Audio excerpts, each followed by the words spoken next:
First Chronicles chapter 9. So all Israel was listed in the genealogical records in the book of the kings of Israel. The people of Judah were exiled to Babylon because they were unfaithful to the Lord. The first of the exiles to return to their property in their former towns were priests, Levites, temple servants, and other Israelites. Some of the people from the tribes of Judah, Benjamin, Ephraim, and Manasseh came and settled in Jerusalem.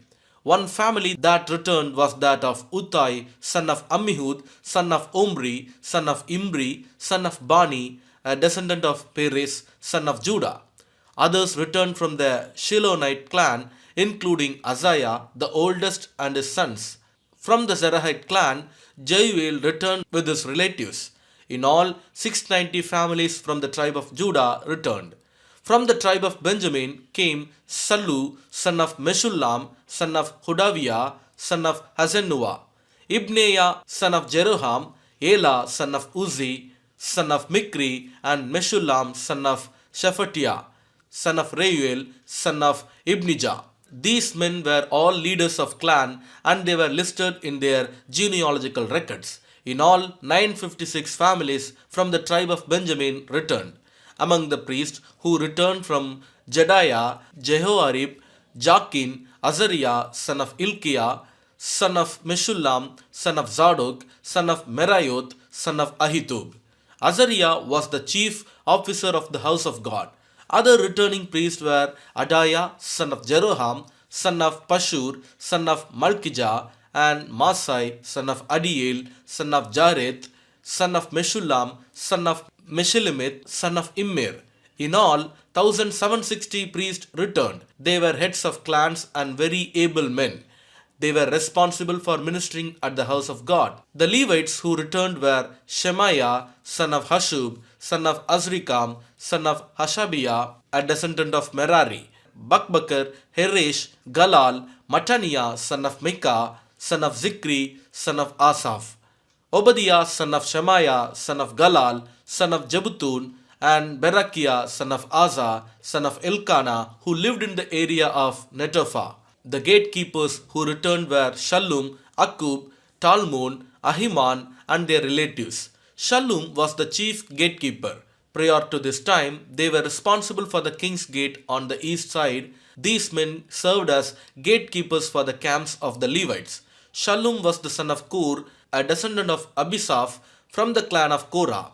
He and his relatives, the Korahites, were responsible for guarding the entrance to the sanctuary, just as their ancestors had guarded the tabernacle in the camp of the Lord. Phinehas, son of Eleazar, had been in charge of the gatekeepers in earlier times, and the Lord had been with him.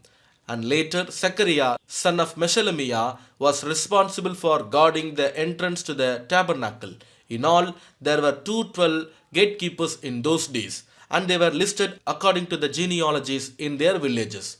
David and Samuel the seer had appointed their ancestors because they were reliable men. These gatekeepers and their descendants, by their divisions, were responsible for guarding the entrance to the house of the Lord when that house was a tent. The gatekeepers were stationed on all four sides, east, west, north, and south.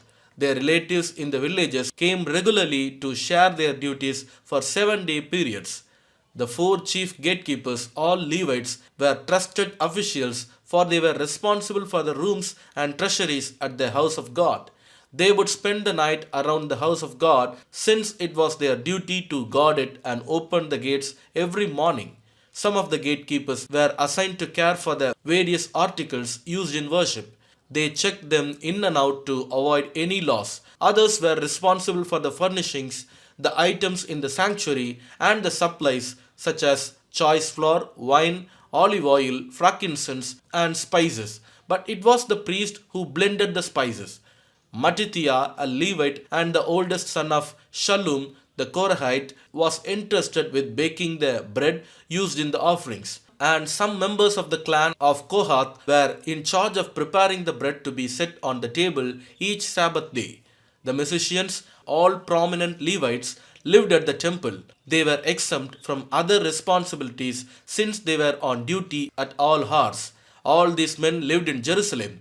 They were the heads of Levite families and were listed as prominent leaders in their genealogical records.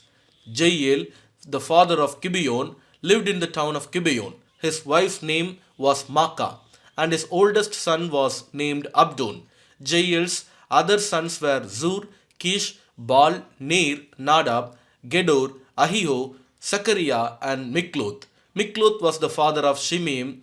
All these families lived near each other in Jerusalem. Ner was the father of Kish. Kish was the father of Saul. Saul was the father of Jonathan, Malchishua, Abinadab, and Eshbal. Jonathan was the father of Meribal. Meribal was the father of Micah. The sons of Micah were Pithun, Melech, Tariah, and Ahaz. Ahaz was the father of Jada. Jada was the father of Alemeth, Azmaveth, and Zimri. Zimri was the father of Moza. Moza was the father of Binea. Binea's son was Rephaiah. Rephaiah's son was Eliasa. Eliasa's son was Azel. Azel had 6 sons whose names were Azrikam, Bokeru, Ishmael, Sheriah, Obadiah, and Hanan. These were the sons of Azel. First Chronicles chapter 10. Now the Philistines attacked Israel, and the men of Israel fled before them. Many were slaughtered on the slopes of Mount Gilboa. The Philistines closed in on Saul and his sons, and they killed 3 of his sons, Jonathan, Abinadab, and Malchishua. The fighting grew very fierce around Saul, and the Philistine archers caught up with him and wounded him. Saul groaned to his armor bearer, "Take your sword and kill me, before these pagan Philistines come to taunt and torture me." But his armor bearer was afraid and would not do it. So Saul took his own sword and fell on it. When his armor bearer realized that Saul was dead, he fell on his own sword and died. So Saul and his 3 sons died there together, bringing his dynasty to an end. When all the Israelites in the Jezreel valley saw that their army had fled and that Saul and his sons were dead, they abandoned their towns and fled. So the Philistines moved in and occupied their towns. The next day, when the Philistines went out to strip the dead, they found the bodies of Saul and his sons on Mount Gilboa. So they stripped off Saul's armor and cut off his head. Then they proclaimed the good news of Saul's death before their idols and to the people throughout the land of Philistia. They placed his armor in the temple of their gods, and they fastened his head to the temple of Dagon. But when everyone in Jabesh Gilead heard about everything the Philistines had done to Saul, all their mighty warriors brought the bodies of Saul and his sons back to Jabesh. Then they buried their bones beneath the great tree at Jabesh, and they fasted for 7 days. So Saul died because he was unfaithful to the Lord. He failed to obey the Lord's command, and he even consulted a medium instead of asking the Lord for guidance. So the Lord killed him and turned the kingdom over to David, son of Jesse. First Chronicles chapter 11. Then all Israel gathered before David at Hebron and told him, "We are your own flesh and blood. In the past, even when Saul was king, you were the one who really led the forces of Israel. And the Lord your God told you, 'You will be the shepherd of my people Israel. You will be the leader of my people Israel.'" So there at Hebron, David made a covenant before the Lord with all the elders of Israel. And they anointed him king of Israel, just as the Lord had promised through Samuel. Then David and all Israel went to Jerusalem, or Jebus, as it used to be called, where the Jebusites, the original inhabitants of the land, were living. The people of Jebus taunted David, saying, "You'll never get in here." But David captured the fortress of Zion, which is now called the city of David. David had said to his troops, "Whoever is first to attack the Jebusites will become the commander of my armies." And Joab, the son of David's sister Zeruiah, was first to attack, so he became the commander of David's armies. David made the fortress his home, and that is why it is called the city of David. He extended the city from the supporting terraces to the surrounding area, while Joab rebuilt the rest of Jerusalem. And David became more and more powerful because the Lord of heaven's armies was with him. These are the leaders of David's mighty warriors.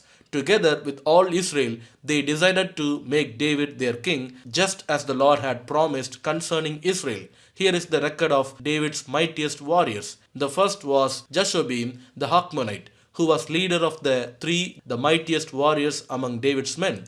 He once used his spear to kill 300 enemy warriors in a single battle. Next in rank among the three was Eleazar, son of Dodai, a descendant of Ahoah. He was with David when the Philistines gathered for battle at Basdamim and attacked the Israelites in a field full of barley. The Israelite army fled, but Eleazar and David held their ground in the middle of the field and beat back the Philistines, so the Lord saved them by giving them a great victory. Once, when David was at the rock near the cave of Adullam, the Philistine army was camped in the valley of Rephaim. The three who were among the 30, an elite group among David's fighting men, went down to meet him there. David was staying in the stronghold at the time, and a Philistine detachment had occupied the town of Bethlehem. David remarked longingly to his men, "Oh, how I would love some of that good water from the well by the gate in Bethlehem." So the three broke through the Philistine lines, drew some water from the well by the gate in Bethlehem, and brought it back to David. But David refused to drink it. Instead, he poured it out as an offering to the Lord. "God forbid that I should drink this," he exclaimed. "This water is as precious as the blood of these men who risked their lives to bring it to me." So David did not drink it. These are the examples of the exploits of the three. Abishai, the brother of Joab, was the leader of the 30. He once used his spear to kill 300 enemy warriors in a single battle. It was by such feats that he became as famous as the three. Abishai was the most famous of the 30 and was their commander, though he was not one of the three. There was also Benaiah, son of Jehoiada, a valiant warrior from Gibzil. He did many heroic deeds, which included killing 2 champions of Moab. Another time, on a snowy day, he chased a lion down into a pit and killed it. Once, armed only with a club, he killed an Egyptian warrior who was 7.5 feet tall and who was armed with a spear as thick as a weaver's beam. Benaiah wrenched the spear from the Egyptian's hand and killed him with it. Deeds like these made Benaiah as famous as the three mightiest warriors. He was more honored than the other members of the 30, though he was not one of the three, and David made him captain of his bodyguard. David's mighty warriors also included Asahel, Joab's brother, Elhanan, son of Dodo from Bethlehem, Shammah from Harod, Helez from Pelon, Ira from Ikesh from Tekoa, Abiezer from Anadoth, Sibekai from Husha, Zalmun from Ahoah, Maharai from Netophah, Heled son of Bana from Netophah, Ittai son of Ribai from Gibeah in the land of Benjamin, Benaiah from Pirathon, Hurai from near Nahalegash, Abialbon from Araba, Asmaveth from Behurim, Eliabah from Shalbon, the sons of Jashen from Gizon, Jonathan son of Shagi from Harar, Ahiam son of Sharar from Harar, Eliphal son of Ur, Hefer from Mekara, Ahijah from Pelon, Hezro from Carmel, Parai son of Ezbai, Joel the brother of Nathan, Mibar son of Hagri, Zelek from Ammon, Naharai from Beirut, the armor bearer of Joab son of Zeruiah, Ira from Jatir, Gareb from Jatir, Uriah the Hittite, Zabad son of Alai, Adina son of Jisa, the Reubenite leader who had 30 men with him, Hanan son of Makkah, Joshaphat from Mithna, Uzziah from Ashtaroth, Shammah and Jael, the sons of Hotham from Aroer, Jediel son of Shimri, Joha his brother from Tiz, Eliel from Mahava, Jeribai and Joshaviah, the sons of Elnam, Ithma from Moab, Eliel and Obed, Jasiel from Zobah. Ecclesiastes chapter 11. Send your grain across the seas, and in time profits will flow back to you. But divide your investments among many places, for you do not know what risk might lie ahead. When clouds are heavy, the rains come down. Whether a tree falls north or south, it stays where it falls. Farmers who wait for perfect weather never plant. If they watch every cloud, they never harvest. Just as you cannot understand the path of the wind or the mystery of a tiny baby growing in its mother's womb, so you cannot understand the activity of God who does all things. Plant your seed in the morning and keep busy all afternoon, for you don't know if profit will come from one activity or another, or maybe both. Light is sweet. How pleasant to see a new day dawning. When people live to be very old, let them rejoice in every day of life. But let them also remember there will be many dark days. Everything still to come is meaningless. Young people, it's wonderful to be young. Enjoy every minute of it. Do everything you want to do. Take it all in. But remember that you must give an account to God for everything you do. So refuse to worry and keep your body healthy. But remember that youth with a whole life before you is meaningless. Amen.